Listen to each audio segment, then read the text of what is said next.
Hello, Kisho inu holders. How are you? Hope you're fine now. Hope you have a good day, guys. After a long time, I'm talking about Kisho inu token, guys. Kisho is going positive in the market, and a lot of people are now investing in a Kisho inu. And guys, as I predicated Kisho inu in my previous videos, that Kisho inu price will pump in October. So finally, guys, it is October, and now if you check the changes update, so you can see here Kisho inu is in the pumping mode.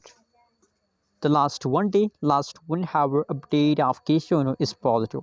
That's mean that now Kishu inu is in the pumping mode, and I believe that for a long time Kishu inu will continue this pump.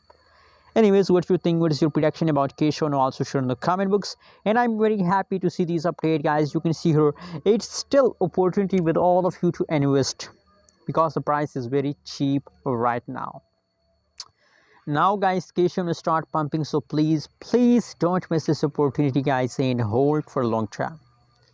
Hold for a long time. 16%, 16.92% the price of Kisho change is positive. It's really a huge pump, guys. I'm very happy, and tell me in the comment box that how do you feel today about Kisho, good or bad. I'm feeling very good, guys. Anyways, please subscribe now our channel for more update and news videos about cryptocurrency market. Thanks for watching. Hope you like this video.